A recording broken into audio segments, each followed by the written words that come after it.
하나님의 말씀을 보겠습니다. 구약 성경 예레미야서 7장 1절에서 11절까지 말씀입니다. 구약 성경 1061쪽 전후로 있습니다. 예레미야서 7장 1절에서 11절까지입니다.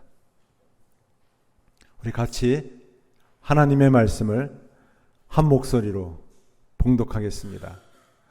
여호와께로부터 예레미야에게 말씀이 임하니라. 이르시되 너는 여호와의 집 문에 서서 이 말을 선포하여 이르기를 여호와께 예배하러 이 문으로 들어가는 유다 사람들아, 여호와의 말씀을 들으라. 만군의 여호와 이스라엘 하나님께서 이와 같이 말씀하시되 너희 길과 행위를 바르게 하라. 그리하면 내가 너희로 이곳에 살게 하리라. 너희는 이것이 여호와의 성전이라, 여호와의 성전이라, 여호와의 성전이라 하는 거짓말을 믿지 말라.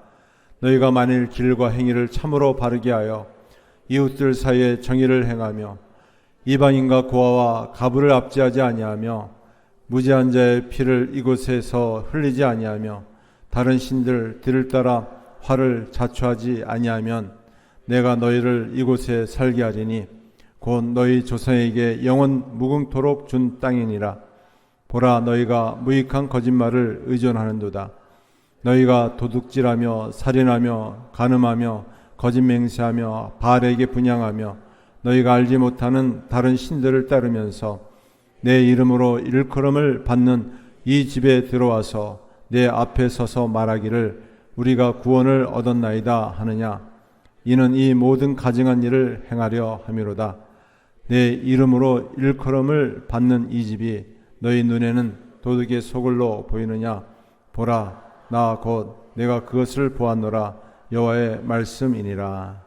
아멘. 오늘 말씀에 보면 하나님은 예레미야에게 너는 여호와의 집 문에 서서 이 말을 선포하라 말씀합니다. 여호와의 집 문에 서서 이 말을 선포하라. 이 말씀은 당시 이스라엘 백성들, 남유다 백성들은 여호와의 집은 어디였느냐? 예루살렘에 있는 성전이었습니다. 성전에서 그들은 하나님께 예배를 드리러 나왔습니다. 제사를 드리기 위해서 제물을 가지고 나왔습니다. 이스라엘 백성들은 1년에 적어도 3번은 꼭 성전에 있는 예루살렘 성전에 나와서 하나님 앞에 제물을 드리고 제사를 드리며 하나님을 예배 드렸습니다. 예배를 드리러 나온 하나님의 백성들에게 무엇보다 하나님의 말씀을 담대히 선포하라고 예레미야에게 하나님이 말씀하셨습니다. 예배는 무엇이냐? 우리가 찬양을 드리고 또 기도를 하고 또 하나님 앞에 헌금을 드리는 귀한 시간이지만 무엇보다도 하나님의 말씀을 듣는 시간입니다. 하나님의 말씀 앞에 나와서 위로부터 부어주시는 말씀의 은혜를 받는 시간입니다. 그래서 우리는 마음을 열어야 합니다. 말씀이 잘 들리지 않을 때도 있어요. 내 마음이 너무 공고하고 답답해서 몸은 와 있지만 하나님의 말씀이 들리지 않을 때도 있지만 말씀 앞에 가까이 나아가서 주의 말씀을 듣는 우리 모두가 되어지길 간절히 바랍니다. 오늘 말씀에 보면은 왜 우리가 말씀의 바른 삶을 살아야 되는가 우리에게 말씀하고 있습니다. 우리의 예배가 참된 예배가 되기 위해서는, 바른 예배가 되기 위해서는 말씀의 바른 삶이 뒤따라야만 합니다.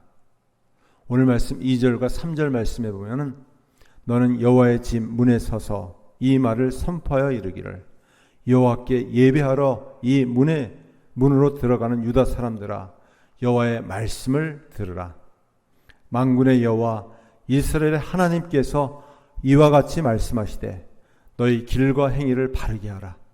그리하면 내가 너희로 이곳에 살게 하리라 말씀하셨습니다.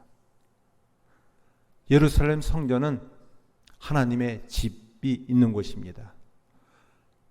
높고 높은 천상의 하나님께서 이 지상에 머무시는 곳이 있었습니다. 이 지상에 임재하는 곳이 있었습니다. 그것은 어디였느냐? 바로 성전이었습니다. 그것을 가리켜서 하나님의 집이라고 말합니다. 당시 유다 백성들은 하나님이 머무시는, 천상에 계신 하나님께서 임재하시는 하나님의 집 성전으로 예배드리러 올라왔습니다. 그래서 하나님을 예배드렸습니다. 무엇보다 성도들은 하나님을 이렇게 거룩한 주일 예배드리러 주의 교회에 나옵니다. 이곳은 하나님이 임재하시는 곳이에요. 하나님이 함께하는 곳입니다. 우리가 찬양을 하고 기도를 드리고 또 헌금을 드리고 말씀을 듣는 이 자리가 가장 복되고 복된 하나님이 함께하시는 자리입니다. 하나님은 예배드리는 이 자리를 통해서 우리를 만나 주십니다. 은혜를 부어 주십니다. 또 하나님의 말씀을 부어 주셔서 하나님 백성답게 이 땅에서 부끄러움을 당하지 않고 말씀의 바른 삶을 살도록 우리에게 말씀하십니다. 하나님은 우리와 언약을 맺어 주셨어요. 약속해 주셨어요. 하나님의 자녀로 삼아 주셨습니다. 그리고 어떻게 이 땅 가운데서 하나님 백성답게 부끄러움을 당하지 않고 말씀의 바른 삶을 살아야 될지를 우리에게 끊임없이 말씀하십니다. 무엇보다 우리가 예배를 드릴 때 귀를 열고 마음을 열고 이곳은 우리가 하나님을 만나는 자리다. 하나님의 은혜를 받는 자리이다. 하나님께서 친히 강단의 목회자를 통해서 말씀을 전해주신다. 그런 하나님의 임재를 경험하면서 하나님의 은혜를 받기를 간절히 바랍니다. 말씀의 바른 삶은 무엇인가?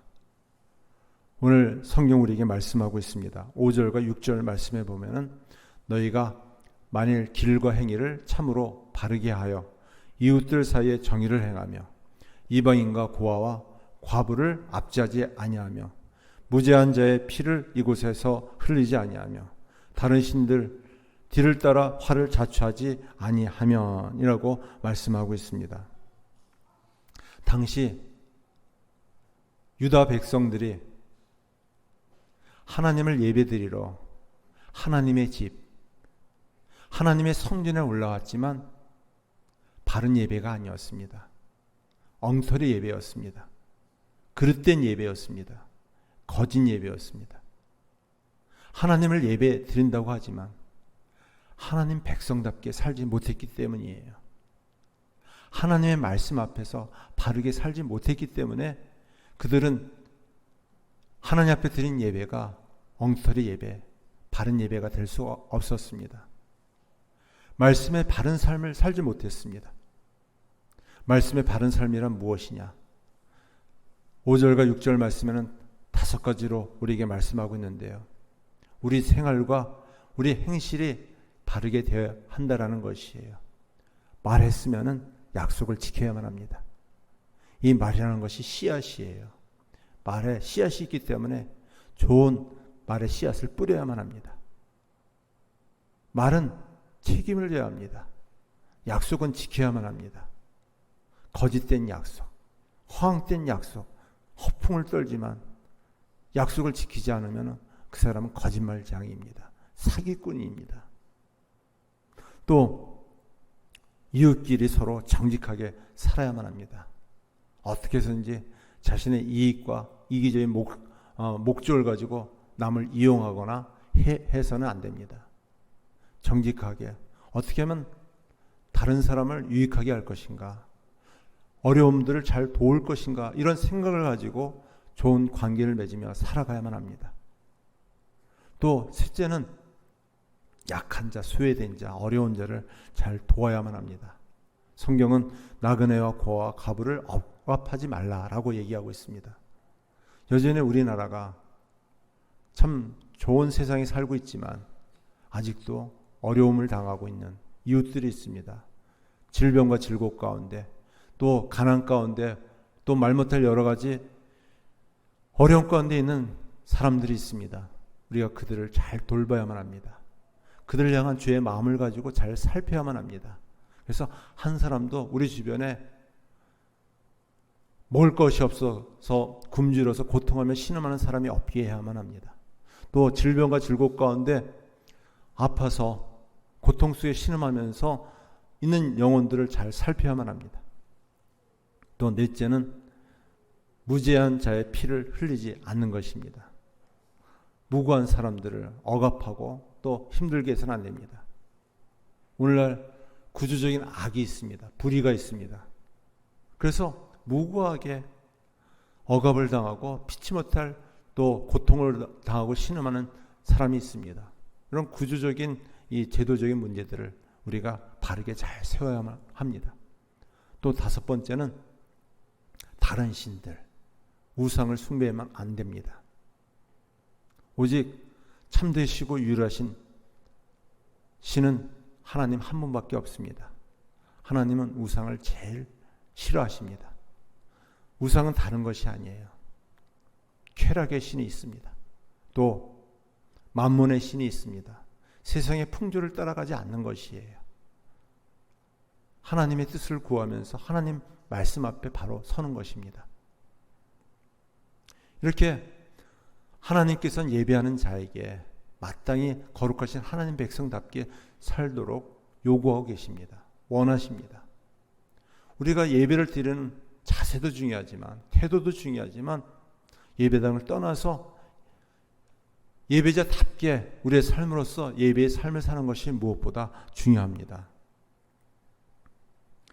우리가 하나님 앞에 참된 예배를 드리고 예배의 삶을, 바른 삶을 살면 어떻게 될까요?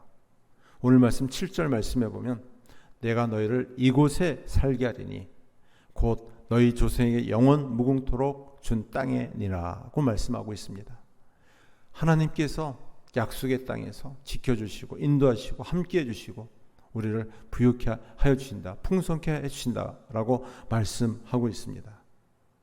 이처럼 예배 드리는 것도 참 중요합니다. 예배 자리에 나오는 것은 무엇보다 중요합니다. 예배는 하나님을 만나는 은혜의 자리입니다. 그래서 무엇보다 우리가 말씀을 들을 수 있도록 마음을 열고 귀를 열어야만 합니다. 또 말씀을 읽고 듣는 것도 무엇보다 중요하지만 말씀에 합당한 바른 삶을 살아내는 것이 무엇보다 중요하다는 것이에요. 하나님이 기뻐하시는 참된 예배자는 우리 삶이 산 제사가 되어서 제물이 되어서 예배의 삶을 살아가는 것입니다. 은혜의 삶을 하나님과 동행하며 살아가는 것입니다. 그런데 여기에 문제가 있습니다. 잘못된 신앙으로 유다 백성들이 빠지고 말았습니다. 그들은 우리에게는 예루살렘에 성전이 있다. 하나님이 함께 하시는 거룩한 하나님의 집이 있다. 그 안에는 법궤가 있고 또 전능하신 하나님께서 임재하신다. 하나님께서 우리를 지켜주신다. 또 우리가 무슨 일을 하더라도 우리는 해를 당하지 않고 전능하신 하나님께서 우리를 보호하여 주신다. 라는 믿음을 가지고 있었습니다. 근데 그 믿음이 잘못된 믿음이었습니다. 그릇된 신앙이었습니다. 그들의 삶은 바른 믿음의 삶을 살지 못했습니다. 말씀에 바른 삶을 살지 못했습니다. 그러면서도 그들은 우리가 회개하면 하나님 앞에 나와서 예배 드리면 하나님은 우리 죄를 사해 주실 뿐 아니라 우리를 지켜주신다. 어떤 어려움도 당치 않게 하시고 또한 어떤 해도 당하지 않게 하신다라는 거짓된 확신 가운데 있었습니다. 성경은 우리에게 이것을 지금 책망하고 있습니다. 우리 4절 말씀 같이 한번 한 목소리 읽어보겠습니다. 너희는 이것이 여호와의 성전이라 여호와의 성전이라 여호와의 성전이라 하는 거짓말을 믿지 말라. 하나님이 머무시는 천상의 하나님께서 이 땅에 지성에 머무신 유일한 곳이 하나님의 성전 예루살렘 성전이었는데 하나님께서 친히 말씀하십니다. 너는 이것이 여호와의 성전이라 여호와의 성전이라 하는 거짓말을 믿지 말라. 무슨 말씀이실까요? 엉터리 예배를 하나님은 받지 않기 때문에 거짓된 확신을 가지고 말씀의 바른 삶이 뒤따르지 않는 것은 다 무익한 것이다. 우리에게 말씀하고 있습니다. 이 예루살렘 성전은 하나님이 머무시는 곳이기 때문에, 전능하신 하나님께서 임재하시는 곳이기 때문에 우리가 어떤 잘못한 일을 할지라도 하나님 앞에 제물을 드리고 제사함을 받으면 이 예배당은 무너지지 않는다, 없어지지 않는다 라는 거짓된 신념, 잘못된 믿음을 가지고 있었습니다. 이것은 거짓말이기 때문에 믿지 말라라는 말씀입니다. 우리도 하나님 앞에 예배 드려 나옵니다. 그렇지만 예배드리는 자가 여전히 세상 걱정, 근심, 염려하고, 또 우리가 주님 앞에 우리의 잘못을 뉘우치고 회개하지만 그것이 참된 회개가 아니라 거짓된 회개, 입술로만 하는 주여 주여 부르는 회개는 무익하다는 것입니다. 하나님을 부끄럽게 하는 것이고, 하나님을 욕되게 하는 것이고, 하나님의 영광을 가리우는 것입니다. 우리는 일상의 삶 가운데에서 믿음을 가지고 하나님을 믿는다고 살아가지만 여전히 이기적인 욕심과 목적을 가지고 남을 속이면서 살아가고 있습니다. 그러면서 하나님의 자녀답게 살아간다고 애를 쓰고 또 하나님의 사죄의 은혜를 구하고 회개를 하지만 참된 변화가 없다면 그것은 무익할 뿐입니다. 남유다 이스라엘 백성들이 바른 길로, 바른 행실로 살지 않았습니다. 8절부터 11절까지 말씀 보면 그들이 어떠한 모습으로 살았는지를 볼 수 있습니다. 우리 같이 한번 한 목소리를 읽어볼까요? 보라, 너희가 무익한 거짓말을 의존하는도다. 너희가 도둑질을 하며 살인하며 간음하며 거짓 맹세하며 바알에게 분향하며 너희가 알지 못하는 다른 신들을 따르면서 내 이름으로 일컬음을 받는 이 집에 들어와서 내 앞에 서서 말하기를 우리가 구원을 얻었나이다 하느냐. 이는 이 모든 가증한 일을 행하려 함이로다. 내 이름으로 일컬음을 받는 이 집이 너희 눈에는 도둑의 소굴로 보이느냐. 보라, 나 곧 내가 그것을 보았노라. 여호와의 말씀이니라. 아멘. 당시 남유다 백성들이 때마다 시마다 하나님의 전에 올라와서 예배를 드렸습니다. 그리고 그들은 우리는 하나님이 택한 거룩한 선민이다 라는 자부심을 가지고 있었습니다. 우리가 하나님을 예배 드리면은 하나님은 우리를 지켜주실 것이고 절대로 우리는 망하지 않는다. 우리 민족은 어떤 어려움도 당하지 않고 해를 당하지 않는다. 잘못된 거짓된 확신 속에 사로잡혀 있었습니다. 하나님은 예레미야 선지자를 통해서 말씀합니다. 그렇지 않다. 너희가 무익한 거짓말을 하고 도둑질하고 살인하며 간음하며 거짓 맹세하며 바알의 우상에게 절하며 또 너무나 부끄러운 가증한 일을 행한다면 하나님을 예배하는 예배당을, 성전을, 성소를 더럽혀서 도둑의 소굴로 만든다면 화를 자초하는 것이다 라고 말씀하고 있습니다. 말씀의 바른 삶을 살지 못하는 백성들의 모습을 봅니다. 거짓말을 일삼고 또 여러 가지 도둑질을 행하며 살인하며 간음하며 거짓 맹세하며 또 거짓 풍조에 따라 살아가는 모습들. 그러면서 나는 예수님을 믿기 때문에, 제사함 받았기 때문에, 하나님의 자녀이기 때문에 괜찮다. 스스로를 거짓된 위로를 주면서 듣기 거북한 이야기에 대해서 귀를 막고, 남에 대해서는 너무 냉혹할 정도로 심판자 입장으로 정죄하고 판단하지만 자기 자신에 대해서는 너무나도 관용적인 태도로 이 정도는 괜찮겠지, 이 정도는 하나님도 다 눈 감아 주시겠지, 라고 하면서 하나님이 임재하시는 우리의 마음을 어그러뜨려서 도둑의 강도의 소굴로 만들고, 하나님을 예배하는 예배당을 도둑의 소굴, 강도의 소굴로 만들어 버렸다는 것입니다. 이것은 당시 남유다 예루살렘 성에 있는 사람들에게 주신 말씀이 아니라 오늘 이 시대를 살아가는 저와 여러분들에게 주시는 말씀이기도 합니다. 우리가 말씀을 붙잡고 산다고 하고 말씀을 읽고 묵상합니다. 그렇지만 말씀의 바른 삶을 살아가고 있는가? 우리 자녀들에게 말씀으로 사는 모습을 보여주고 있는가? 우리 가정을 믿음으로 바르게 세우고 있는가? 우리 교회에서 섬기고 수고하는 모든 일들이 말씀에 합당한 삶으로 다스리고 이끌어가고 있는가? 우리 자신을 살펴볼 수밖에 없습니다. 오늘날 이 시대에 믿지 않는 불신자들이 너희들이나 잘해라, 예수 믿는 신자들을 욕하고 또 손가락질합니다.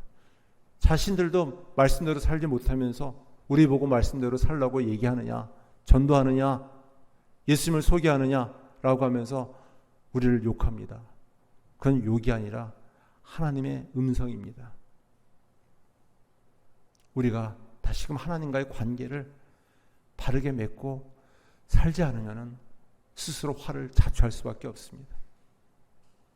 우리가 누구든지 다 고통을 당합니다. 아픔을 당합니다. 그 고통과 아픔이 죄의 고통일 수도 있고 또 믿음을 가지고 살면서 억울하게 당하는 의의 고통일 수가 있습니다. 우리의 아픔과 고통이 어떤 고통이 되어야 되겠습니까? 다 누구나 할 것 없이 아픔이 있고 고통이 있습니다.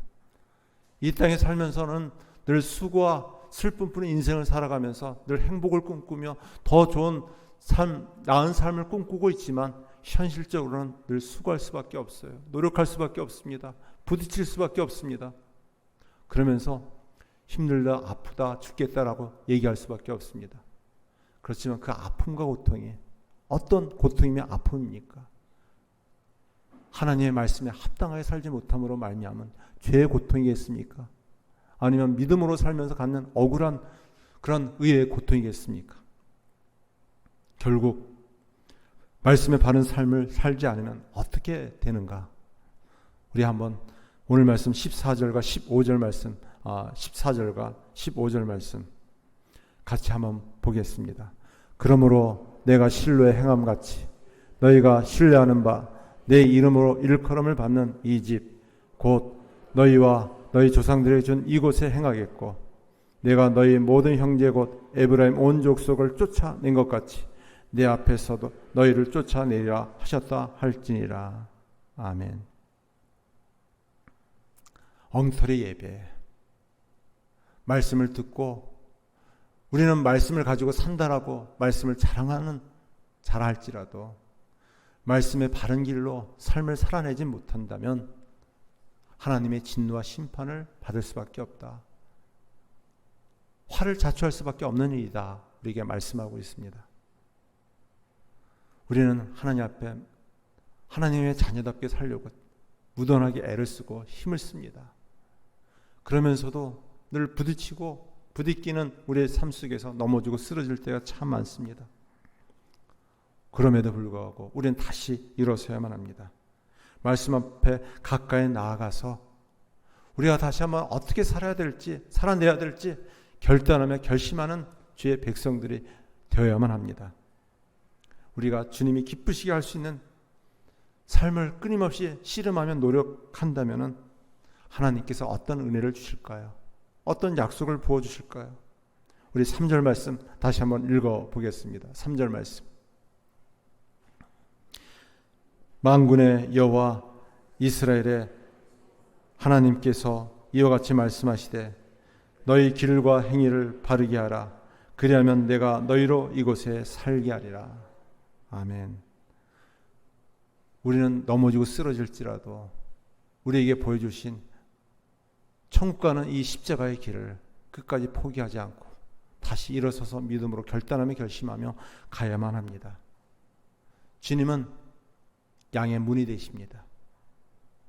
문 밖에서 요한계시록 3장 20절 말씀에 보면 서서 두드리고 계십니다. 우리의 마음 문을 열고 다시 주님을 영접하면, 주님을 받아들이면 주님과 함께 더불어 먹고 마시라 말씀하고 있습니다. 이 시간은 다시금 우리의 허물과 약함을 주님 앞에 내려놓고, 주님, 저의 허물을 아시죠?